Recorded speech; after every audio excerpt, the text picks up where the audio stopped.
السلام علیکم ناظرین، اسپیشل ٹی وی کے پروگرام دستک کے ساتھ میں ہوں آپ کا میزبان محمد معاویہ۔ ناظرین، معاشرے میں بڑھتا ہوا عدم برداشت ایک ایسا المیہ ہے جس کی زد میں بہت سے خاندان، بہت سی نسلیں اور بہت سے شہر اجڑتے ہم نے دیکھے ہیں۔ ایسے واقعات پاکستان میں کچھ عرصے کے بعد دوبارہ سے دہرائے جاتے ہیں، لیکن کیا ہم رک کر سوچنے کو تیار ہیں کہ ایسے واقعات کیوں ہوتے ہیں، اور کیا لوگوں کو یہ اختیار ہے کہ وہ اپنی عدالتیں خود ہی لگائیں اور وہ اپنے فیصلے بھی خود کریں؟ اسی موضوع پر گفتگو کے لیے آج ہم نے اپنے اسٹوڈیو میں دعوت دی ہے معروف ماہر تعلیم، لاہور لیڈ یونیورسٹی کے وائس چانسلر جناب ڈاکٹر ندیم بھٹی صاحب کو۔ تو آئیے ہم استاد محترم سے گفتگو کا آغاز کرتے ہیں۔ السلام علیکم۔ وعلیکم السلام جی، بہت شکریہ جی آپ مجھے یہاں پہ انوائٹ کرنے کا۔ بڑا خوبصورت ٹاپک آپ نے چوز کیا ہے اور یہ بڑا ضروری ہے اس وقت کے حوالے سے۔ ڈاکٹر صاحب، ہم دیکھتے ہیں کہ بھی جڑاں میں ایک واقعہ ہوا، اور جب واقعہ ہو جاتا ہے اور اس کے نتیجے میں بہت زیادہ تباہی آ جاتی ہے، لوگوں کی جانیں بھی چلی جاتی ہیں، تو بعد میں ہمیں پتہ چلتا ہے جی یہ واقعہ یا تو غلط فہمی پہ مبنی تھا یا کسی کی سازش یا پلاننگ تھی۔ اب سوال اصل میں یہ ہے کہ کیا ہم عوام اتنے ہی سادہ لو ہیں کہ ہم کسی کی بھی پلاننگ کا یا کسی کی بھی غلط فہمی کا شکار ہو جاتے ہیں اور ہم بغیر سوچے سمجھے ڈانگ سوٹے اور ہتھیار لے کے گھروں سے نکل آتے ہیں، اور دوسرے جو مذاہب ہیں یا دوسرے جو فرقے ہیں ان پہ ہم چڑھ دوڑتے ہیں؟ دیکھیں، اس بات کے دو پہلو بن رہے ہیں۔ ایک تو یہ ہے کہ سنی سنائی باتوں پہ آپ عمل کرتے ہوئے کسی کی جائیداد کو تباہ کر دیتے ہیں، کسی کی جان کو تباہ کر دیتے ہیں، کسی کے بچے کو زخمی کر دیتے ہیں۔ تو اس کی وجہ تو یہ ہے کہ ہم نے ایک نالج بیس سوسائٹی نہیں بنائی کہ جس میں لوگ جو باتیں سنیں اس کا تجزیہ کرنا جان سکیں، یا جو انفارمیشن ہمیں ملی ہے اس کے بارے میں مزید انفارمیشن کلیکٹ کر کے ایک براڈر بگر پکچر بنا سکیں۔ ایک تو اس میں یہ پارٹ ہے۔ دوسرا پارٹ یہ ہے کہ انفارمیشن ٹھیک ہے یا غلط ہے، یہ ایک الگ موضوع ہے، لیکن آج کے حوالے سے جو ہمارا مین موضوع یہ ہے کہ کیا اس انفارمیشن کی بنیاد پہ کسی کے املاک کو آگ لگا دینا، یا مستونگ میں ابھی دیکھیں وہ بم بلاسٹ ہوئے، تو یہ سارا کچھ کیا یہ کر دینا جائز ہے، اور کیا یہ کر دینا جو ہے یہ وائز ہے، اور کیا یہ ضروری تھا یہ کچھ کر دینا؟ یہاں تک سوسائٹی کیسے پہنچی ہے؟ تو کون کون سے وہ عوامل رہے، اور کیا یہ جب سے پاکستان بنا ایسا ہی تھا کہ وقت کے ساتھ ساتھ یہ چیزیں امرج ہوئی ہیں؟ یہ ساری باتیں ہمیں جاننا ضروری ہے۔ آئی ریممبر کہ جب ہم اسکول کالج یونیورسٹی میں پڑھتے تھے تو یہ بم بلاسٹ نہیں ہم نے کبھی سنا تھا کہ بم دھماکہ ہو گیا اور لوگ میسو تعداد میں ڈیتھ ہو گئی، لیکن اس کے بعد ایک ٹائم آیا کہ یہ بہت زیادہ ہو گئے، اور ابھی بھی ایسے ایک دکا واقعات چلتے رہتے ہیں۔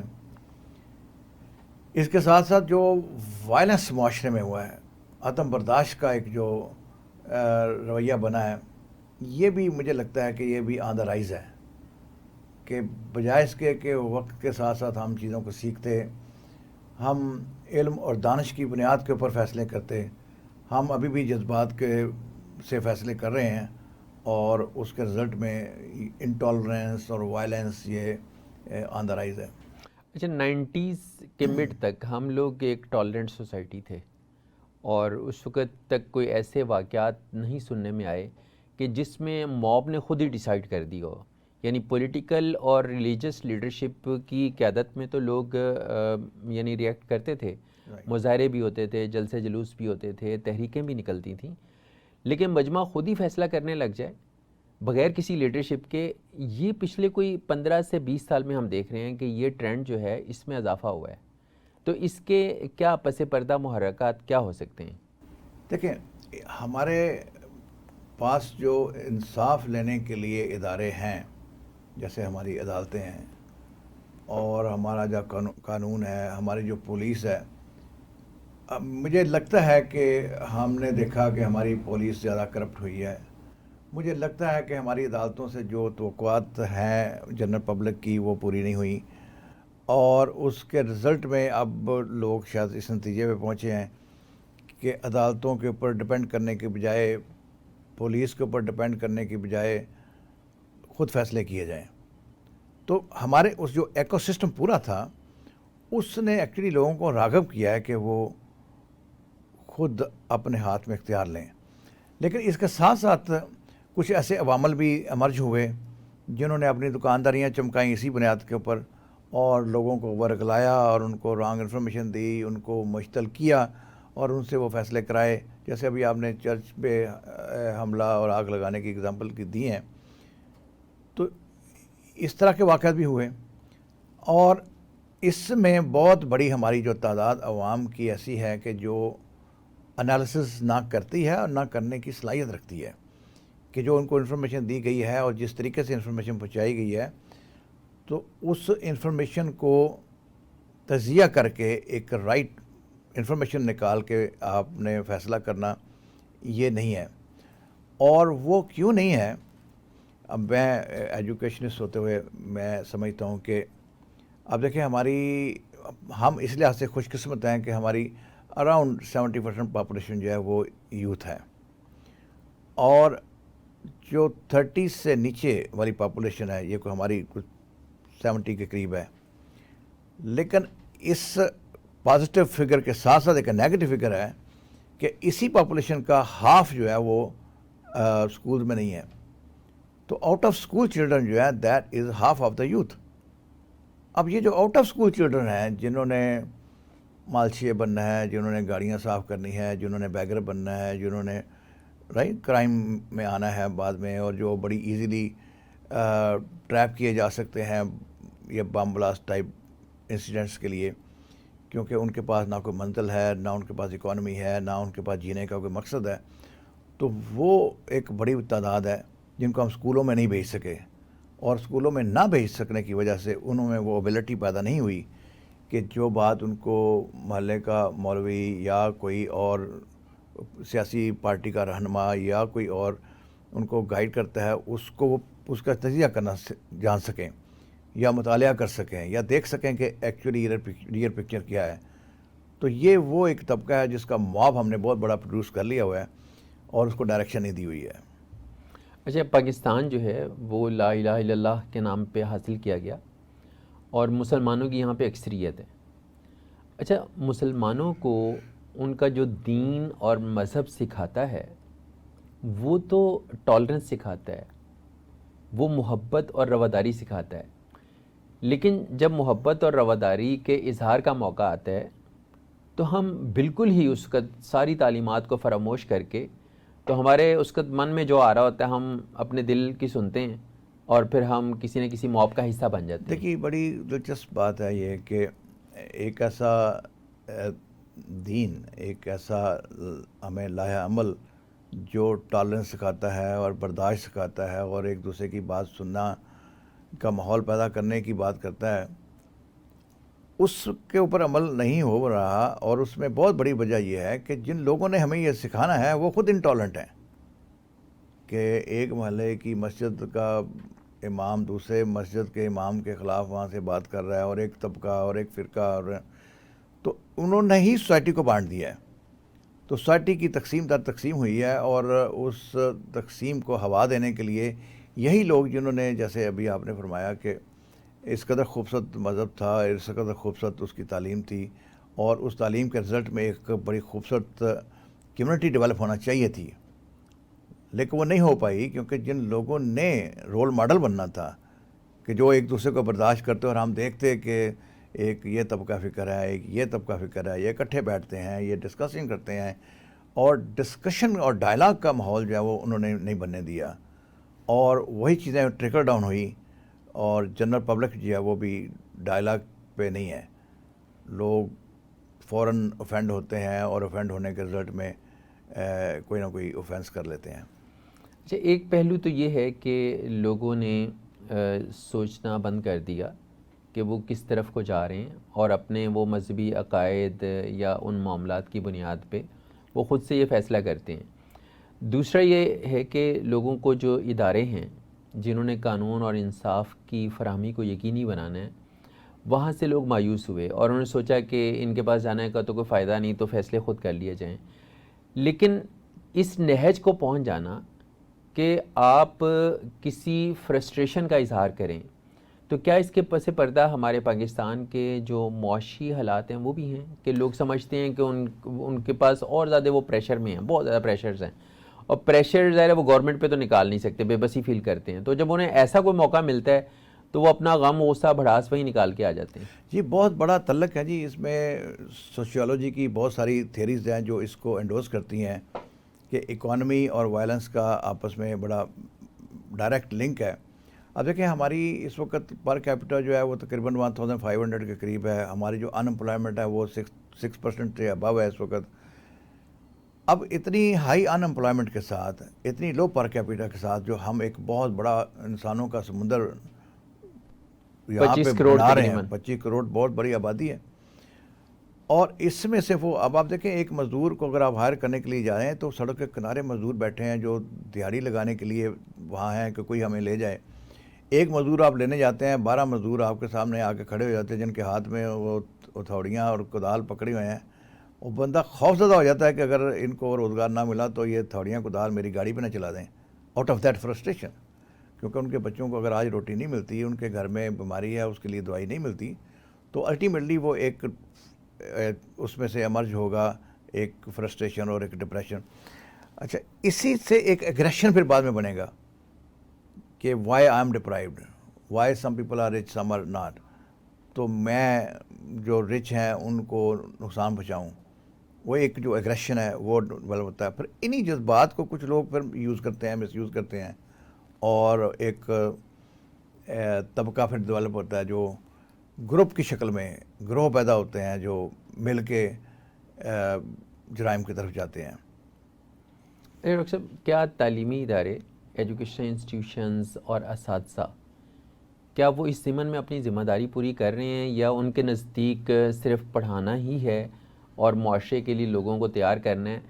کیا ٹالرنس، برداشت، دوسرے کو سننے کی صلاحیت، یہ سب چیزیں ہمارے تعلیمی نظام کا حصہ نہیں ہونی چاہیے؟ دیکھیے ہمارے تعلیمی نظام کا ڈیفینیٹلی حصہ ہونا چاہیے اور کافی حد تک ہے. میں اگر دیکھتا ہوں کہ جہاں پہ کالجز اینڈ یونیورسٹیز ہیں وہاں پہ پھر بھی کافی حد تک ڈائلاگ کا کلچر ہے. آپ کا ایک خیال ہے اور ایک دوسرا خیال ہے، اور دونوں خیالات کے بارے میں تکرار ہوتی ہے. بحث و مباحث کا رواج ریلیٹیولی زیادہ ہے یونیورسٹیز میں. اس کے ساتھ ساتھ مجھے لگ رہا ہے کہ جیسے یونیورسٹیز نے کچھ ٹائم سے یہ ریئلائز کیا کہ ہمیں اس میں ایک رول پلے کرنا چاہیے. اور ابھی لاہور لیڈ یونیورسٹی میں ہم نے ریسنٹلی ایک پیس واک کرائی، اور پیس واک میں ہم نے جو وہاں کے ویریس ریلیجس گروپ تھے جس میں کرسچن بھی ہیں اور مسلم بھی ہیں اور مسلم کے پھر آگے طبقے ہیں، ان سب کو ایک جگہ اکٹھے کیا، مل کے واک کی، ایک دوسرے کو سمجھنے کی کوشش کی، ایک ہارمنی ہم نے ڈیولپ کرنے کی کوشش کی. اور مجھے لگتا ہے کہ اسی طرح کا کام اور یونیورسٹی میں بھی ہو رہا ہے. تو تعلیمی اداروں کا بہت بڑا رول ہے فار شیور، اور اس میں سے کچھ رول تعلیمی ادارے پلے کر بھی رہے ہیں.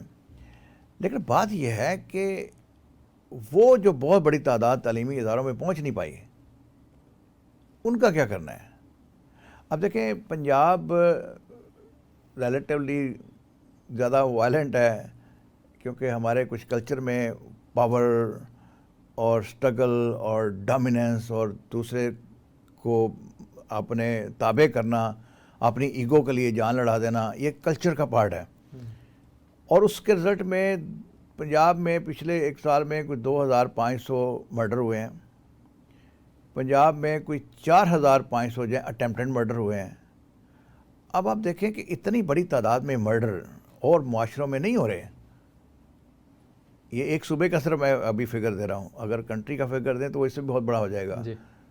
اس طریقے اتنے مرڈر ہو جانا کہ ایک جان کو آپ اس لیے لے رہے ہیں کہ وہ آپ کی مرضی کے مطابق سوچتا نہیں ہے، وہ آپ کی طرح بات نہیں کرتا، یا جس بات سے آپ کنونسڈ ہیں وہ اس بات سے کنونسڈ نہیں ہے. اس وجہ سے جان لے لینا، اور یہ اتنی بڑی تعداد میں کہ 2500 مرڈر ایک سال میں ہو جانے اور 4500 اٹیمپٹڈ مرڈر ہو جانے، اس سے ہیوج نمبر.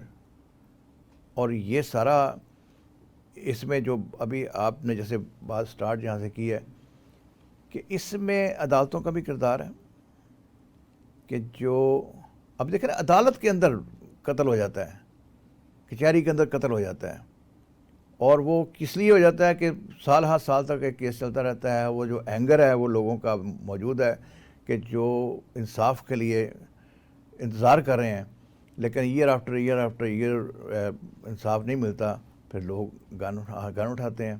سو کورٹس کا ایک بڑا اس میں رول ہے. کورٹس کو چاہیے کہ ٹائم پہ ڈیسیژن کریں اور فیئر ڈیسیژن کریں اور ویزیبل ڈیسیژن ہو.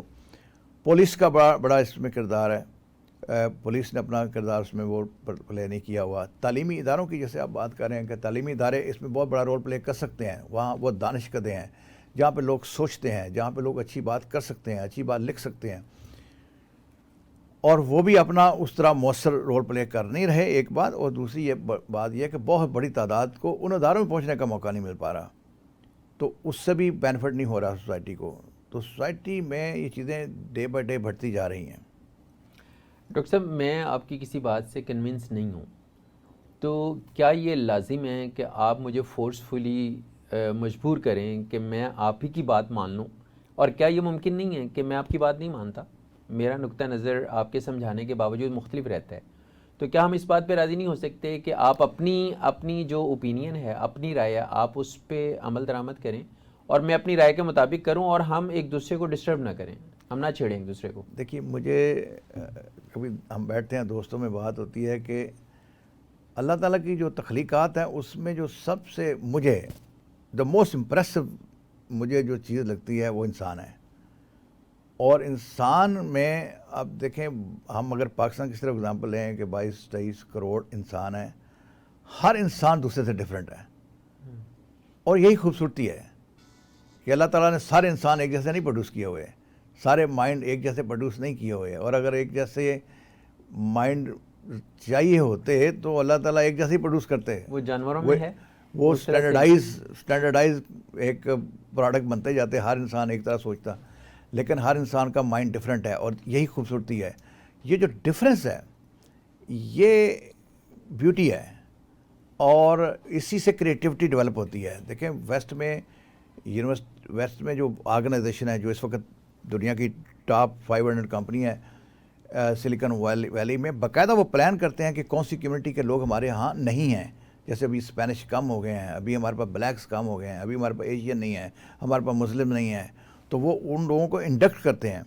اور بہت ساری ریسرچز نے یہ ثابت کیا ہے کہ اس سے کریٹیوٹی بڑھتی ہے. جب آپ ملٹی ایتھنک سوسائٹیز کو ایک جگہ بٹھاتے ہیں تو اس سے ٹالرنس ڈیولپ ہوتی ہے، کریٹیوٹی بڑھتی ہے، اور وہ کریٹیوٹی کا ایڈوانٹیج لے کے وہ سوسائٹیاں آگے بڑھ گئی ہیں. ہم اس میں ہارمنی میں ہیں کہ چونکہ میں اس طرح سوچتا ہوں لہذا ہر کوئی اس طرح سوچے، اور اگر نہیں سوچے گا تو میں ماروں گا یا میں نفرت کروں گا یا میں دشمنی آپ پہ اتر آؤں گا کیونکہ آپ اس طرح نہیں سوچتے جیسے میں سوچتا ہوں. تو میرا خیال میں ایک ہی کام کرنے کے ایک سے زیادہ طریقے ہو سکتے ہیں. جیسے اگر آپ سے میں پوچھوں یہاں سے ریلوے اسٹیشن پہ جانا ہے تو کون سا رستہ ٹھیک ہے، تو آپ ایک رستہ بتائیں گے، لیکن وہ ایک ہی رستہ نہیں ہے، کسی اور ایک سے زیادہ راستے بھی ہیں، اور وہ سارے اسی منزل پہ جا رہے ہیں. لیکن ہم اس بار پہ جھگڑ پڑتے ہیں کہ میرا بتایا ہوا رستہ جو ہے دیٹ از دی بیسٹ، اور اگر آپ نے اس کو دی بیسٹ نہیں کہا تو پھر ہم لڑیں گے. اسی طرح اللہ کے پاس پہنچنے کے لیے، اللہ تعالیٰ کی رضا لینے کے لیے، اللہ تعالیٰ کے ساتھ اپنی قربت بڑھانے کے لیے دیر آر سو مینی ویز، اور سارے رستے وہیں لے کے جا رہے ہیں. تو وہ احترام اس بات کا کرنا کہ آپ اپنی سوچ کے مطابق وہاں پہنچتے ہیں، میں اپنی سوچ سے پہنچتا ہوں، تو ایک دوسرے کی سوچ کا ہم احترام کریں. ڈاکٹر یہاں مجھے لینی ایک بریک. ناظرین یہاں وقت ہوا ایک بریک کا. بریک کے بعد ہم گفتگو کے سلسلے کو آگے بڑھائیں گے، ہمارے ساتھ رہیے.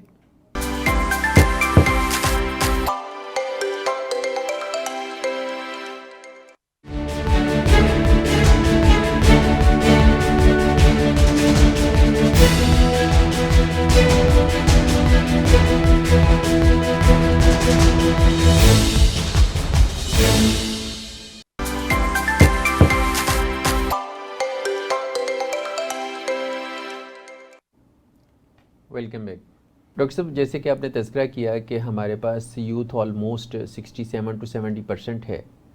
اچھا, اس یوتھ کو بھی ہم نے آرگنائز نہیں کیا. ایک تو ہم ان کی ایجوکیشن کا سسٹم نہ دے سکے. اچھا, پھر جو لوگ تعلیم نہیں حاصل کر پائے, ہم نے ان کو ہنر سکھانے کے لیے بھی کچھ نہیں کیا. لوگ خود سے دھکے کھا کھو کے کوئی میکینک بن جاتا ہے, کوئی چائے کے کھوکھے پہ ڈیولپ ہو جاتا ہے, کوئی اور کام کر لیتے ہیں. تو کیا یہ جو وہ لوگ ہیں جو تعلیمی اداروں میں نہیں جا پاتے, کیا ہم اس کو پلان کر سکتے ہیں, ریاست اس کو پلان کر سکتی ہے کہ ہم معاشرے کے ہر فرد کو ہنرمند بنائیں؟ دیکھیے, ریاست کے بہت زیادہ فرائض ہیں اور ریاست کی بہت بڑی ذمہ داری ہے سوسائٹیوں کو ان آرڈر رکھنے کے لیے. لیکن انفارچونیٹلی ہماری ریاست بھی اپنے عوام کو ایک ویژن نہیں دے سکی کہ ہم نے اس کنٹری کو لے کے کہاں جانا ہے. یعنی آج سے 10 سال کے بعد ہم اس کنٹری کو کہاں دیکھنا چاہتے ہیں. میں اس کی بڑی اچھی اگزامپل دوں گا. ملائیشیا میں مہاتر محمد کے ٹائم پہ انہوں نے ویژن 2020 کے نام سے ایک سلوگن دیا کہ 2020 میں ہم ملائیشیا کو اکانومی میں یہاں لے کے جانا چاہ رہے ہیں, ایگریکلچر میں ہم یہاں جائیں گے, ایجوکیشن میں یہاں پہنچیں گے, انڈسٹریلائزیشن میں یہاں جائیں گے, ایکسپورٹ میں یہاں. تو ہر چیز کا انہوں نے ایک مائل سٹون سیٹ کیے اور ان کو اچیو کرنے کے لیے پھر ساری پوری کمیونٹی جو ہے وہ وہاں پہ پہنچ رہی ہے. ایک روڈ میپ ڈیولپ کیا. اس کی جو ریسنٹ ایگزامپل ہے وہ سعودی عربیہ ہے. سعودی عربیہ نے ویژن 2030 کے ساتھ, میں سعودی عربیہ میں بھی رہا ہوں اور I was a part of vision 2030 جو ان کی ٹیمیں اس پہ کام کر رہی ہیں, اور انہوں نے ایک پورا ماڈل بنایا کہ کس طریقے سے پوری قوم کو ہم نے لے کے وہاں پہ جانا ہے. اور ہر سعودی کو یہ پتہ ہے کہ ویژن 2030 کیا ہے. ہر سعودی کو پتہ ہے کہ اس سعودی عربیہ نے 2030 پہ کہاں پہنچنا ہے. 2030 پہ ایجوکیشن کیا ہوگی, کلچر کیا ہوگا, روڈ کیسی ہوں گی, ٹرین کیسی ہوں گی, ایئر لائن کیسے ہوں گی, تو پورا ویژن. ہم نے یہ کام یہاں نہیں کیا. سسٹم کیسا ہوگا, ہم نے یہ کچھ یہاں نہیں کیا, اور اس کے رزلٹ میں ایک بڑی انسرٹنٹی ڈیولپ ہوئی. اور ابھی آج کل تو بہت ہی زیادہ ہو گئی کہ یوتھ کو کویشچن مارکس ہیں. یہ کہنا تو آسان ہے کہ پاکستان کا مطلب کیا, لا الہ الا اللہ, اور ہم نے اس کے لیے پاکستان بنایا تھا. لیکن کیا ہم اس کو اب تک اچیو کر سکے ہیں, یا فیوچر میں ہمارے کوئی ویژن کو بتاتا ہے کہ کسی اسٹیج پہ ہم وہاں پہنچ جائیں گے؟ نہیں. اور اس کے رزلٹ میں انسرٹنٹیز ہیں, ڈاؤٹس ہیں کہ پتہ نہیں کیا ہونے والا ہے, نیکسٹ کیا ہوگا, 5 سال بعد کیا ہوگا, 10 سال بعد کیا ہوگا, انفلیشن کتنی بڑھ جائے گی, اکانومی کہاں لے جائے گی ہمیں, سیفٹی سیکورٹی کے کیا سسٹم بنیں گے, پتہ نہیں ملک رہنا ہے کہ نہیں رہنا. تو سو مینی کویشچنز. اور اس کے رزلٹ میں آپ دیکھ رہے ہیں کہ 8-10 لاکھ لوگ اس ملک کو چھوڑ جاتے ہیں ایک سال میں. اور یہ سارے وہ ہیں جن کے پاس ایجوکیشن تھی, جن کے پاس اسکل تھی, جن کی پرسنالٹیز تھیں, اور جن کی اکانومی بھی بہتر تھی. اور یہی وہ لوگ ہوتے ہیں جو وہ کنٹریز کو رن کرتے ہیں. تو وہ رن کرنے والی ٹیم جو ہے وہ اگر چھوڑ جائے تو پیچھے تو پھر وہی بچیں گے جو ہم نے اسکولوں میں نہیں جانے دیے ہوئے بچے. تو پھر وہ کنٹری کو رن کریں گے, اور وہ جب چاہیں گے ڈنڈے اٹھا کے جی ٹی روڈ, مال روڈ بند کر دیں گے, جس مرضی گاڑی کے شیشے توڑ دیں گے, جس مرضی کو گالیاں دے دیں گے, جس مرضی کو آگ لگا دیں گے. ہمارے پاس بچنا ہی وہی نیشن ہے. اچھا, لیکن ہماری جو پولیٹیکل لیڈرشپ ہے اس نے بھی تو کوئی سمجھداری کا ثبوت نہیں دیا, اور وہ ہمیں 1980 کے دور کی جو سیاست تھی اس میں انہوں نے ہمیں واپس دھکیل دیا ہے کہ جہاں پہ انٹالرنس تھی, عدم برداشت تھا, اور مارا ماری اور زور زبردستی کا دور تھا. تو ہم 2023 میں بھی وہاں پہنچ گئے دوبارہ. مجھے لگتا ہے ہم ذرا اس سے بھی اب آگے ہو گئے ہیں. ہماری سوسائٹی بہت بری طرح ڈیوائیڈ ہو گئی ہوئی ہے. یعنی اکانومی میں اگر آپ لاہور کو ہی دیکھیں تو مجھے لگتا ہے لاہور کے اندر 6 لاہور ہیں. ایک آپ شمالی لاہور میں جائیں تو اور لاہور ہے وہاں, اگر آپ ڈیفینس کی طرف نکل جائیں تو اور لاہور ہے, ماڈل ٹاؤن گارڈن ٹاؤن میں جاتے ہیں تو اور لاہور ہے. تو پھر آپ ملک کو دیکھیں تو ایک شہر سے دوسرے شہر کے کلچر کو آپ دیکھیں تو آپ لگتا ہے یہ 2 الگ الگ ملک ہیں, ایک ملک کے 2 شہر نہیں ہیں. ایک تو ہم نے یہ اکنامک ڈیوائیڈ ہو گئی. اکنامک ڈیوائیڈ کے ساتھ ساتھ پھر ہم نے ریلیجن پہ ڈیوائیڈ کیا, پھر ہم نے کسی کو سنی, کسی کو شیعہ, کسی کو, تو ہم نے ان بلاکس میں ڈیوائیڈ کر دیا. اور اس کے اوپر جو کام کیا یہ پولیٹیشینز نے کیا ہے. اور یہ جتنی شدت سے اب ہوا ہے آ کے، یہ سے پہلے نہیں ہوا، کہ اب لوگ بہت اسٹرانگلی دس پارٹی اور دس پارٹی اور دس پارٹی اور سننے کو تیار نہیں ہوتے. سننے کو تیار نہیں ہوتے. اور یہاں ایک بڑی دلچسپ بات ہے کہ ہم جہاں پہ بات کر رہے ہیں ٹالرنس کی اور جہاں بات کر رہے ہیں انٹالرنس کی، تو ان جنرل ہم بات یہ کرتے ہیں کہ tolerance is something good and intolerance is something bad. لیکن دیر آر سم فلاسفرز جس میں پاپر کی ایک تھیوری ہے، اس میں وہ کہتے ہیں کہ ہر چیز کی ٹالرنس بھی ٹھیک نہیں ہے، ہاں برداشت کی ایک لمٹ ہے. کہ there should be some intolerance for tolerance, intolerance for tolerance, کہ سوسائٹیاں ڈیوائڈ ہوتی جا رہی ہیں اور ہم مست بیٹھے ہیں، سوسائٹیاں اوفینسو ہوتی جا رہی ہیں اور ہم سو رہے ہیں، سیاستدان ملک کے ساتھ جو کچھ کر رہے ہیں وہ دیکھ رہے ہیں ہم، اور ہم خاموش بیٹھے ہیں، ہمارے سامنے کرائمز ہوتے ہیں اور ہم بیٹھے ہیں، ہم ٹالریٹ کرتے ہیں ہر چیز کو. تو tolerance is not always good, some time you need intolerance and there are certain thing کہ جہاں پہ آ کے ہمیں انٹالرنٹ ہونا چاہیے، کہ جس سے ہراسمنٹ انسٹیٹیوشن میں، جیسے میری یونیورسٹی ہے لاہور لیڈ یونیورسٹی میں، ہم نے کہا کہ زیرو ٹالرنس پر ہراسمنٹ، کہ کوئی لڑکا لڑکی اس وجہ سے انسیف فیل نہ کرے کہ میں کمزور ہوں اور مجھے کوئی ہراس کر سکتا ہے. تو وی ہیو زیرو ٹالرنس اس طرح کی چیزوں کے لیے. تو ٹالرنس کا نہ ہونا بھی ایک اچھی چیز ہے. اسی طرح اسموکنگ اور ڈرگز ہیں. میں ہمارے یونیورسٹی میں اسموکنگ اسٹرکٹلی ناٹ الاؤڈ ہے. کوئی ٹیچر، کوئی سیکورٹی گارڈ، کوئی امپلائی، کوئی اسٹوڈنٹ، کوئی یونیورسٹی کے کسی کونے میں nobody can smoke. That's really strange. یعنی ایجوکیشن انسٹیٹیوشنز میں جو آپ بات کر رہے ہیں یہ اب بظاہر ممکن نظر نہیں آتا کہ آپ ہماری یونیورسٹی میں تشریف لائیں، آپ دیکھیں کسی کونے میں جائیں، آپ کو کوئی سگریٹ کا ٹکڑا آپ کو پڑا ہوا نظر نہیں آئے گا، because we don't allow it. So میں کہنا یہ چاہ رہا ہوں کہ ہماری انٹالرنس ہے فار دس تھنگ ناؤ. تو کچھ چیزوں کے لیے انٹالرنس بھی ہونا چاہیے. لیکن ڈاکٹر صاحب اس کے لیے ایسا ماحول بنانے کے لیے ایک سرٹن لیول آف کمٹمنٹ بھی تو چاہیے نا. ایک certain level of commitment definitely چاہیے، اور وہ commitment comes from the top. Country کی جب ہوگی تو کنٹری کی جو ٹاپ لیڈرشپ ہے ان کا جو ویژن ہے وہ نیچے ٹرکل ڈاؤن ہوتا ہے. یعنی قوم بنانی ہے تو قومی قیادت جو ہے وہ جب تک توجہ نہیں کرے گی تو نیچے جب سے تک آپ ان قوم کا بنانے اپنا کا عمل ویژن نہیں ہوگا، ہوگا. ان کا اپنا ویژن جب تک نہیں ہوگا، آج وہ ایک بات کرتے ہیں کل دوسری بات کر دیتے ہیں، آج ایک پرائرٹی ہے پھر دوسری. اب دیکھیں بڑی دلچسپ چیز ہے، ہم نے ایک اسٹیج کے اوپر بہت انڈسٹریلائزیشن کی، پاکستان میں بڑی بڑی انڈسٹریز لگیں ایوب خان کے دور میں. پھر ایک اور حکومت آئی، اس نے کہا نہیں یہ ساری تو پرائیویٹائزیشن جو ہے یہ نیشنلائزیشن کر لیں اس کو.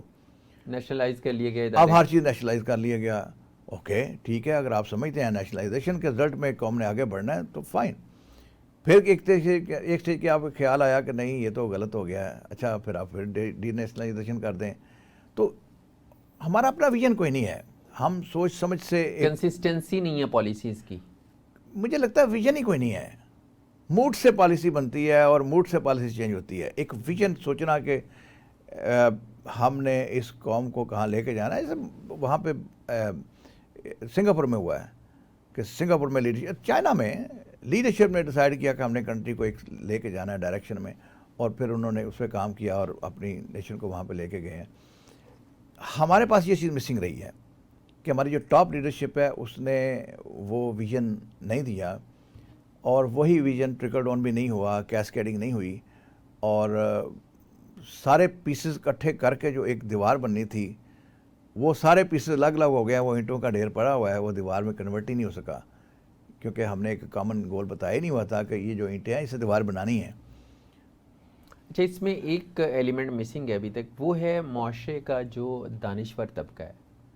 ہمارے جو اہل دانش ہیں جنہیں ہم کالم نگار کہہ سکتے ہیں، اوپینین بلڈرز کہہ سکتے ہیں، ہمارے شعراء حضرات ہیں، کسی کو ادراک ہے کہ اس ملک پہ اس وقت کیا بیت رہی ہے، اس قوم پہ کیا بیت رہی ہے؟ میرا خیال ہے کہ ہے. مجھے لگتا ہے کہ لکھنے لکھانے والے، پڑھنے پڑھانے والے یہ لوگ بے ضرر لوگ ہوتے ہیں، اور ان کی خواہشوں میں یہ چیز شامل ہوتی ہے کہ یہ قوم کو ایک رہنمائی دیں. بٹ کویشچن یہ ہے کہ پہلی بات تو یہ ہے کہ ان کا اپنا ویژن ہونا. دیکھو نا, میں ایک بہت بڑا دانشور ہوں, لیکن اس کنٹری کو کہاں لے کے جانا ہے یہ تو میں نے نہیں ڈیسائیڈ کرنا. میں اپنی دانش سے جو اسٹیٹ نے اپنے ڈیسیژن کیے ہوئے ہیں ان سے کنٹریبیوٹ تو کر سکتا ہوں. دیکھ نا, جیسے میں نے بات کیا کہ میں ایک بہت اچھا معمار ہوں, دیوار بنانے والا, تو دیوار بنانے کا فیصلہ تو آپ نے کرنا ہے, لیکن جب مجھے آپ انوالو کریں گے تو میں اچھی دیوار بنا دوں گا آپ کو. لیکن ہم نے وہ پہلے فیصلے ہی نہیں ابھی تک کیے ہوئے. اس کے باوجود بھی ان آئسولیشن دانشور ہمارے لکھ بھی رہے ہیں, نظمیں بھی لکھتے ہیں, تقریریں بھی کرتے ہیں, لیکچر بھی دیتے ہیں, لیکن ان کا جو اثر ہے, جو ان کا پیغام ہے, وہ اسی طبقے تک پہنچتا ہے جن کو آلریڈی چیزوں کی اویئرنیس کافی حد تک ہے.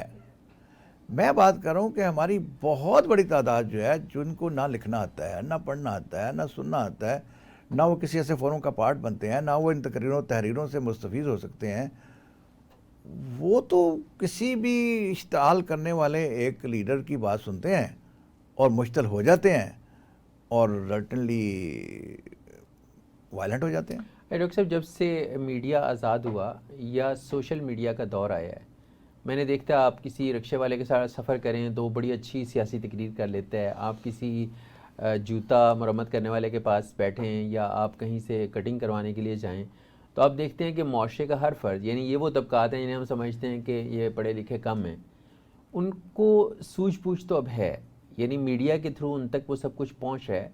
لیکن کیا میڈیا کا رول اس وقت کنسٹرکٹیو ہے؟ کیا ہم سوسائٹی کو سمیٹنے کے لیے, بنانے کے لیے سمجھتے ہیں کہ میڈیا اپنا رول پلے کر رہا ہے, یا وہ زیادہ ڈسٹرکشن اور کنفیوژن کی طرف لے کے جا رہا ہے؟ لیکن آپ نے جو اگزامپل دیا نا جی, معاشرے کے وہ لوگ جو طبقہ جو سب سے نیچے بیٹھا ہوا ہے, رکشے والے سے آپ بات کرتے ہیں, کسی موچی نائی کے ساتھ بات کرتے ہیں, وہ آپ کو ایک اپنی انٹینٹ یہ ضرور بتاتے ہیں کہ ہم چاہتے ہیں کہ یہ ملک اچھا ہو جائے.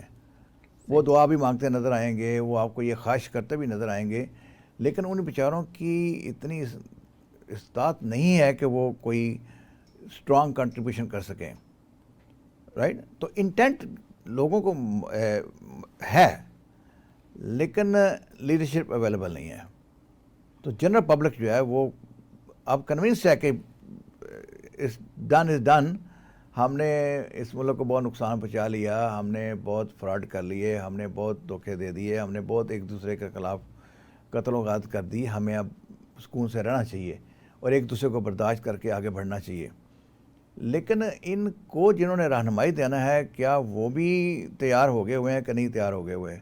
تو معاشروں کی مجھے لگتا ہے کہ ریڈینس تو ہے, اور چینج آنے کے لیے مجھے یاد ہے میں جب آسٹریلیا میں پی ایچ ڈی کر رہا تھا تو میرے ایک صاحب جو میرے ایک وہاں کولیگ تھے, وہ پی ایچ ڈی کر رہا, تو وہ اس کا ٹاپک تھا community readiness for community development, کہ کیا کمیونٹی ریڈی ہے. اور ہمارے ہاں کمیونٹی مجھے لگتا ہے ریڈی ہے, کمیونٹی اب چینج کرنے کے لیے تیار ہے, کمیونٹی سیکریفائس دینے کے لیے تیار ہے. یہ سب کچھ دیکھتے کہ تنگ آ چکے ہیں. کمیونٹی چاہتی ہے کہ ایک پیسفل پاکستان ہو, کمیونٹی چاہتی ہے کہ خالص دودھ ہمیں ملے, کمیونٹی چاہتی ہے کہ یہ جھوٹ فریب اور فراڈ کی باتیں بند ہوں, لیکن ہم وہ پورا ایکو سسٹم نہیں دے سکے. اس ساری چیزوں کو امپلیمنٹ کرنے کے لیے جو پولیس چاہیے, جو ہمیں عدلیہ چاہیے, جو ہمیں قانون ساز ادارے چاہیے, جو اس سارے کام کو امپلیمنٹ کرنے کے لیے, جو دانشور چاہیے اس کو آگے پریچ کرنے کے لیے, جو استاد چاہیے اس کو اپنے طالب علموں کو تیار کرنے کے لیے, وہ ساری چیزیں تیار نہیں ہیں. کمیونٹی ریڈی ہے لیکن سسٹم ریڈی نہیں ہے. 25 کروڑ لوگوں کو ایک قوم بنانا اور ایک ذمہ دار اور پروڈکٹیو جو نیشن ہے اس کے اندر تبدیل کرنا, یہ ظاہر ایک بڑا کام ہے اور قومی سطح پہ ایک بہت بڑے ڈائلاگ کی ضرورت ہے. کیا آپ سمجھتے ہیں کہ ریاست کے جو وقتی اقدامات ہوتے ہیں, جیسے آج کل ہم دیکھتے ہیں کہ ریاست نے ہر طرف چڑھائی کی ہوئی اور لگتا ہے کہ یہ ملک جو ہے نا ایسے بس ٹھیک ہو جائے گا اب, لیکن یہ جو وقتی اقدامات ہوتے ہیں, اب 3 مہینے کے بعد بجلی کے محکمے میں جو پریشر ہے وہ بھی لوز ہو جائے گا, ہم ماضی کی روشنی میں بات کر رہے ہیں. ہو سکتا ہے ایسا نہ ہو, لیکن خیالات یہی ہیں. ہماری جو پرسیپشن ڈیولپ ہوئی ہے وہ 76 ایئرس میں جو اس ملک کے ساتھ ہوتا ہے اسی کی بنیاد پہ ہے. اچھا, ڈالر مافیا کے خلاف جو کچھ ہو رہا ہے وہ ایک سرٹن ہے. پھر اسی طرح سے انٹالرنس کے حوالے سے جو اقدامات کیے جا رہے ہیں, لگتا یہ ہے کہ ریاست اس دفعہ کچھ کر کے رہے گی, لیکن ہوتا یہ ہے کہ 3 ماہ کے بعد یا 5 ماہ یا 6 ماہ کے بعد وہ پریشر ریلیز ہو جاتا ہے اور ہم پھر واپس اسی زیرو پوائنٹ پہ کھڑے ہوتے ہیں جہاں سے ہم چلے ہوتے ہیں. دیکھیں سر, بات یہ ہے کہ جو سسٹینیبلٹی ہے نا جی, جو بھی آپ فیصلہ کرتے ہیں اس کو سسٹین کرانے کے لیے آپ کو وہ سٹیپ لینا پڑتے ہیں جو کہ فیوچر میں اس کے ساتھ چلیں. مجھے یاد ہے جب ہم آسٹریلیا میں پڑھ رہے ہوتے تھے تو مجھے آسٹریلیا میں جو کہ کرکٹ بڑی پاپولر ہے, تو لوگ مجھ سے یہ کویشچن پوچھتے تھے کہ جب آپ کی حکومت تبدیل ہو جاتی ہے تو کرکٹ بورڈ کا چیئرمین کیوں چینج ہو جاتا ہے؟ صحیح. حکومت کے چینج ہونے سے کرکٹ بورڈ کے چیئرمین کے چینج ہونے سے کا کیا تعلق ہے؟ وہ تو ایک الگ شعبہ ہے جو اپنا کام کر رہا ہے, اس کا اس سے کیا ریلیشن شپ ہے؟ لیکن ہمارے پاس ریلیشن شپ ہے. ہم نے ہر انسٹیٹیوشن کو پولیٹیسائز کیا ہوا ہے, اور جو بھی طبقہ سیاست کرتا ہے جب وہ چینج ہوتا ہے تو ساری چیزیں چینج ہو جاتی ہیں. ابھی جیسے آپ نے ڈالر کی بات کی ہے, تو ڈالر آپ زور لگا کے ڈنڈا چلا کے ڈالر کی پرائس کو کم کر لیں گے, لیکن ان دا لانگ رن ڈالر کو کم رکھنے کے لیے ہمیں ایکسپورٹ کرنا چاہیے, ہمیں ڈالر ارن کرنے ہیں. ہاں, ڈنڈے کے زور پہ آپ 240 تک بھی ڈالر لے جائیں گے, آپ 200 بھی لے جائیں, ٹھیک ہے, لیکن سسٹینیبلٹی تب ہوگی جب ہم ڈالر کمانا شروع کریں گے. تو کیا اس پہ کام ہو رہا ہے؟ نہیں ہو رہا. تو اب ایکسپورٹ کو بڑھانے والا کام اگر نہیں ہوگا تو ایک سٹیج آئے گی یہ ڈالر نیچے جا کے پھر اوپر آ جائے گا, کیونکہ ہم نے جتنا ڈالر پے کرنے ہوتے ہیں اتنے ارن نہیں کر رہے ہوتے, تو یہ اوپر جائے گا. تو سسٹینیبلٹی اس وقت آئے گی کہ جب آپ ایک بگر پلان پہ کام کریں گے کہ اتنے ڈالر ہم نے دینے ہیں, اس سے زیادہ ہم نے کمانے ہیں. وہ کمانے والی بات جو ہے وہ ہم ابھی نہیں کر پا رہے, جس سے یہ ہوگا جیسے ابھی آپ نے یہ شک کا اظہار کیا کہ ایک ٹیم نے زور لگایا اور اس کو نیچے لے جائے گی, لیکن ایک ٹیم اور آئے گی وہ پھر کنٹرول لوز ہو جائے گا, پھر یہ وہیں کہ وہیں ہو جائیں گی چیزیں. تو سسٹینیبلٹی کے لیے جو لانگ ٹرم ڈیسیژن لینے ہوتے ہیں جن کو ہر آنے والی حکومت اون کرے, وہ نہیں ہو پا رہے ہوتے. ڈاکٹر صاحب, coming back to the topic کہ ہمارا جو عدم برداشت کے حوالے سے ڈسکشن ہے, اگر قومی سطح پہ ہم دیکھتے ہیں ان دنوں ہر واقعے کے بعد ظاہر یہ ہوتا ہے کہ جو مذہبی رہنما ہیں, قومی رہنما ہیں, وہ اس وقت پورے ملک میں پیس کانفرنسز کر رہے ہیں. رائٹ. بین المذاہب ہم آہنگی کے اجلاس ہو رہے ہیں. اچھا, لیکن اگر لوکل گلی محلے کا مولوی یا پریسٹ جو ہے, پادری جو ہے مقامی سطح کا, وہ اس میسیج کو ایکسیپٹ نہیں کرتا جس نے مقامی گلی محلے کے لوگوں کو تعلیم دینی ہے, تربیت کرنی ہے, تو پھر اوپر کی کانفرنسوں سے اور اخباری خبروں سے اور میڈیا کی پریزنٹیشن سے کتنا فرق پڑے گا؟ دیکھیے, پھر وہی بات ہے کہ اس نے اپنی دکان بھی چلانی ہے, تو وہ اگر ساری باتوں کو قبول کر لے گا تو اس کا برانڈ جو ہے وہ ڈیزالو ہو جائے گا. مجھے لگتا ہے کہ ہمیں ایک, جیسے میں سسٹینیبلٹی کی بات کر رہا ہوں اور بگر پکچر کی بات کر رہا ہوں, ہمیں بگر پکچر پہ کام کرنا ہے تو یہ ساری چیزیں ٹھیک ہوتی جائیں گی. مثلا ہمیں سٹارٹ کرنا چاہیے اکانومی کے اوپر, اور اکانومی کے اوپر ہمیں کیا کرنا چاہیے کہ ایک تو یہ کہ جو بھی لوٹ مار ہوئی ہے پاس میں, فارگیٹ اباؤٹ دیٹ, اب آگے کوئی کسی طریقے سے اس کو ہم کنٹرول کر لیں. میگا پروجیکٹ اس ملک میں آنا چاہیے. ڈائریکٹ فارن انویسٹمنٹ بڑی ضروری ہے.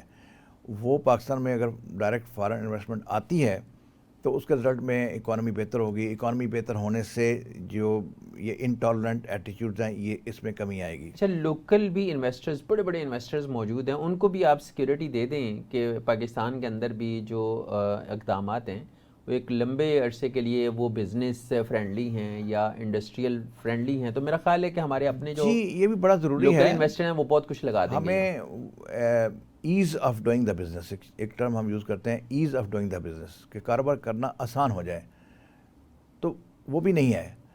تو آپ کی بات بالکل بجا ہے کہ لوکل انویسٹر کو بھی انکریج کرنا ضروری ہے, لیکن ہم اکنامکلی اتنا دور چلے گئے ہوئے ہیں کہ اب ہمیں کوئی بڑی فارن انویسٹمنٹ چاہیے جو کہ بلینز آف ڈالر کوئی آ کے انویسٹ کرے ہمارے کنٹری میں, اور انویسٹر تیار ہیں, لیکن ہمیں لا اینڈ آرڈر نہیں ہم دے پا رہے. تو بات میں یہ کہہ رہا ہوں کہ ایک طرف ہمیں اکانومی کو اسٹیبل کرنا ہے, اس کے بغیر چیزیں نہیں ہوں گی. بہت سارے لوگ انمپلائڈ ہوں گے, بہت سارے لوگ آؤٹ آف اسکول ہوں گے تو یہ ساری ہماری باتیں نہیں امپلیمنٹ ہو پائیں گی. ہماری جوڈیشری کو بہت اس میں امپورٹنٹ سٹیپ لینے ہیں. فوری فیصلے ہوں اور سخت فیصلے ہوں کہ جو ملک کو نقصان پہنچائے, جو ملک کے افراد کو نقصان پہنچائے, اس کے اگینسٹ ڈیسیژن ہوں اور فوری ہوں اور سخت ہوں.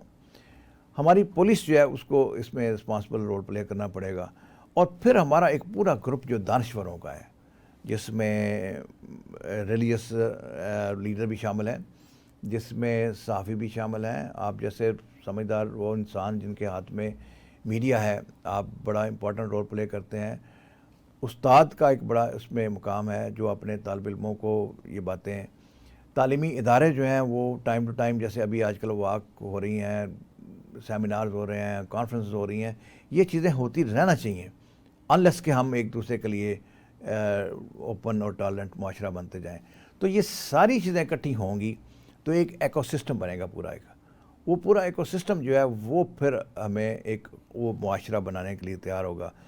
اس سے پہلے یہ ہے کہ ہم انڈیویجول لیول پہ, چھوٹے لیول پہ, مائکرو لیول پہ تو کام کر سکتے ہیں, لیکن بگر پکچر نہیں ہے. یہ جو ہم چاہتے ہیں کہ 2500 مرڈر ہو گئے ہیں اور 4500 جو ہیں وہ مرڈر اٹیمپٹ ہوئی ہیں, یہ نہ ہوں یا یہ کم ہو جائیں, تو یہ کم ہو جانے کے لیے ہمیں بڑے سخت اور بڑے میئر لینا ہوں گے.